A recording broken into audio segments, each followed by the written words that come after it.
Assalamualaikum warahmatullahi wabarakatuh. Halo semuanya, selamat datang di video tugas kelompok kami untuk mata kuliah Pancasila.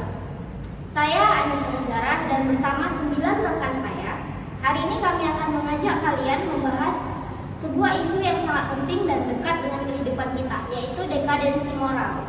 Dekadensi moral bukan sekedar istilah akademis. Ini adalah fenomena nyata yang kita saksikan setiap hari di sekitar kita, di media sosial, bahkan mungkin tanpa sadar kita sendiri pernah menjadi bagian darinya. Dalam video ini kami akan membahas apa itu dekadensi moral, bagaimana wujudnya dalam kehidupan nyata, dan bagaimana nilai-nilai Pancasila bisa menjadi solusinya. Tapi sebelumnya, kami perkenalkan diri dulu satu persatu. Kenalkan, saya Anissa Hizarah sebagai orang pertama. Perkenalkan, saya Siti Adia Effendi sebagai orang kedua. Perkenalkan, saya Julia Griselda Tagalu sebagai orang ketiga.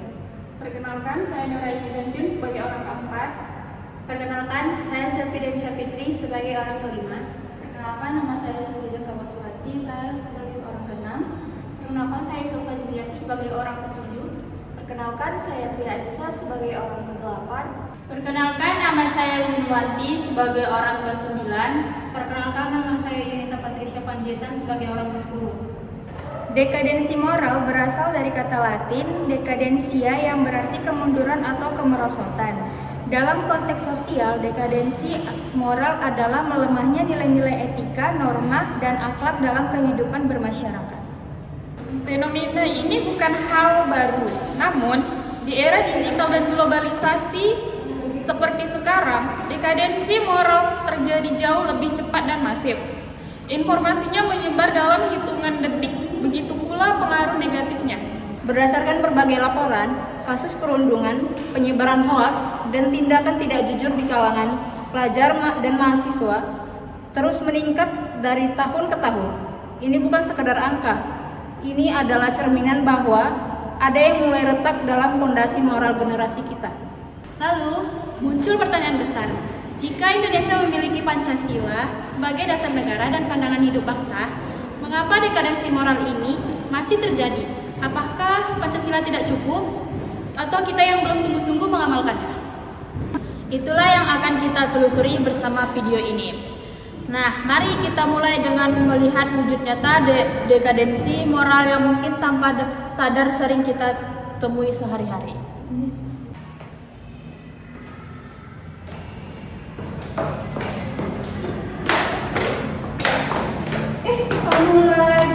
Kamu nilai yang paling jelek ya?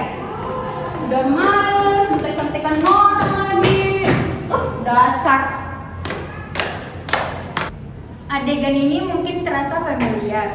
Perundungan yang selalu berbentuk kekerasan fisik, kata-kata pun bisa melukai sama dalam. Yang tidak kalah penting untuk kita renungkan adalah peran orang tujuh dalam adegan ini. Ia melihat, tapi memilih diam.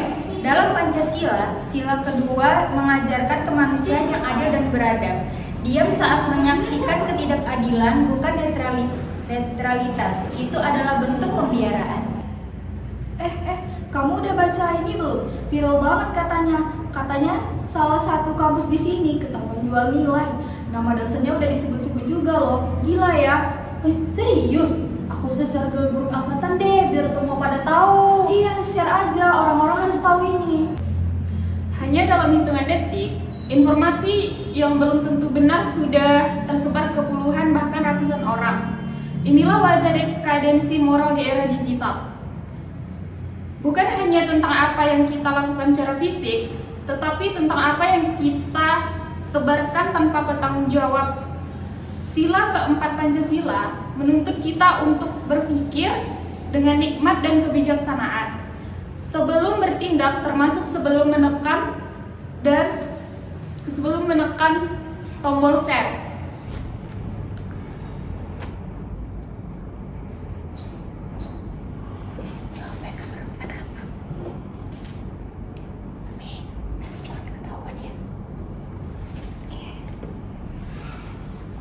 Mencontek mungkin terasa seperti hal kecil, tapi ketika kita membangun kebiasaan tidak jujur, sejak bangku kuliah, kita sedang melatih diri untuk menjadi tidak jujur seumur hidup.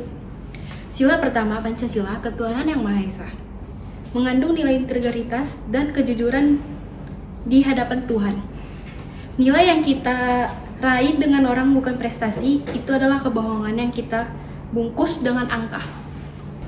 Baik, setelah kita menyaksikan 3 drama tadi, mari kita bahas lebih dalam. Pertanyaan pertama, menurut kalian, apa akar utama dari dekadensi moral yang terjadi di generasi muda saat ini?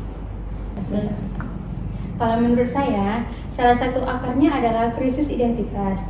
Banyak tuh anak muda yang tidak tahu siapa dirinya, dari mana nilai-nilainya berasal. Ketika tidak punya identitas yang kuat, sangat mudah terseret arus budaya yang belum tentu sesuai dengan nilai-nilai Pancasila. Kalau saya ingin menambahkan soal peran media sosial. Algoritma platform digital itu dirancang untuk membuat kita terus scrolling. Dan konten yang paling banyak diklik biasanya paling provokatif, paling kontroversial. Tanpa sadar, kita dikondisikan untuk mengonsumsi konten negatif setiap hari. Betul, dan saya mau bicara soal krisis keteladanan. Ketika figur-figur yang seharusnya jadi panutan seperti pemimpin, pejabat, bahkan tokoh publik terlihat dalam skandal korupsi atau perilaku tidak bermoral, itu menyampaikan pesan bahwa moral tidak penting untuk sukses. Generasi muda melihat itu dan akhirnya meniru. Dari sisi keluarga, fondasi moral seseorang dibangun pertama kali di rumah. Ketika orang tua terlalu sibuk dan pendidikan karakter tidak berjalan, anak-anak mencari nilai dan panutan dari tempat lain. Bisa dari teman, dari internet, dari mana saja yang belum tentu membawa pengaruh baik. Poin-poin yang sangat relevan. Sekarang kalau kita kaitkan dengan Pancasila, sila mana yang paling terdampak atau paling relevan dengan isu ini? Nah, menurut saya semua sila terdampak, tapi yang paling mendasarkan adalah sila pertama, yaitu ketuhanan yang Maha Esa. Ketika seseorang memiliki kesadaran ritual yang kuat, ia punya rem internal. Nah, ia sadar bahwa ada nilai yang terlebih besar dari kesadaran keuntungan sesaat. Tanpa itu, moral bisa sangat mudah goyah. Saya juga ingin menyoroti peran lingkungan pergaulan kita. Di usia muda ini, kita sangat rentan terhadap tekanan sosial dari teman sebaya kita. Contohnya, ketika perilaku yang menyimpang dianggap keren dalam suatu kelompok, seseorang bisa saja kehilangan kompas moralnya tanpa sadar. Nah, ini berkaitan langsung dengan sila ketiga, yaitu persatuan Indonesia. Karena persatuan yang sehat dibangun dari individu-individu yang bermoral, bukan hanya yang ikut-ikutan hal-hal yang negatif. Nah, saya mau menambahkan sila kelima nih, keadilan sosial. Seringkali dekadensi moral juga lahir dari rasa ketidakadilan. Ketika orang merasa sistem tidak berpihak pada mereka kehilangan kepercayaan pada norma dan aturan. Lalu mereka mencari jalan pintas yang akhirnya justru merusak moral mereka sendiri.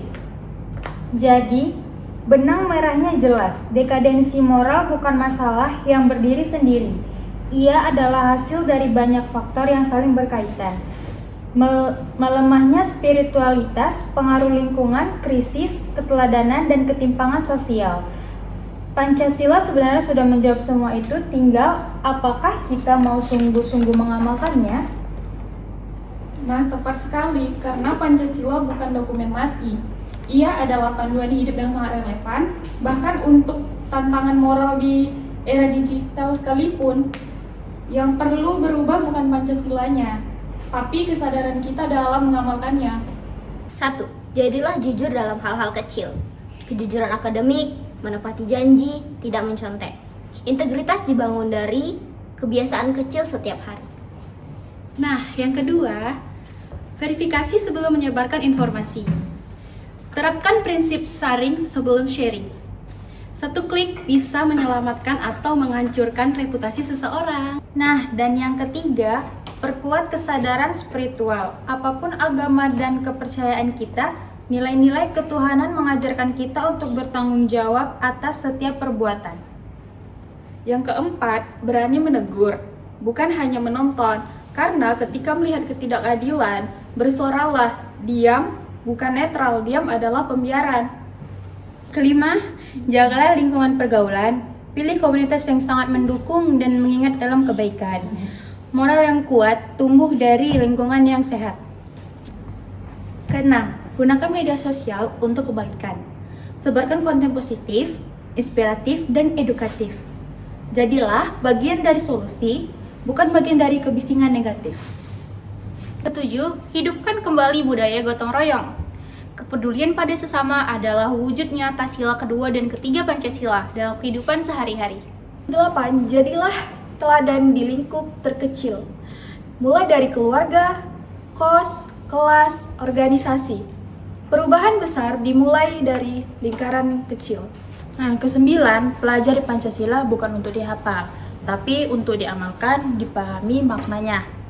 Nah, hubungkan dengan kehidupan nyata dan jadikan pedoman dalam setiap keputusan.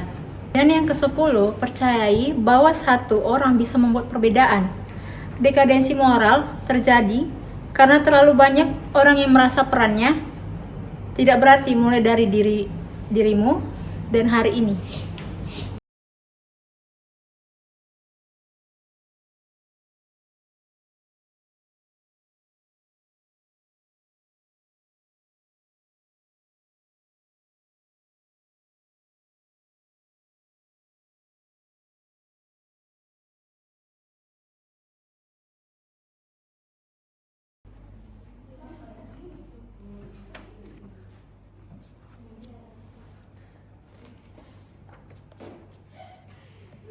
Pancasila sudah ada sejak Republik ini berdiri bukan tanpa alasan. Para pendiri bangsa memahami bahwa negara yang besar membutuhkan manusia yang bermoral. Tugas kita adalah meneruskan itu bukan hanya dengan hafalan tapi dengan perbuatan nyata.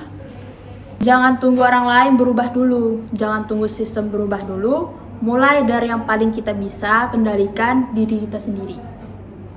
Karena bangsa yang bermartabat tidak dibangun oleh pemimpin besar seorang diri, tetapi oleh jutaan individu kecil yang memilih untuk hidup dengan integritas setiap harinya. Terima kasih sudah menonton video kami, semoga bermanfaat dan menjadi bahan refleksi kita bersama. Pancasila bukan sekedar hafalan, tetapi pedoman hidup kita bersama. Dadah!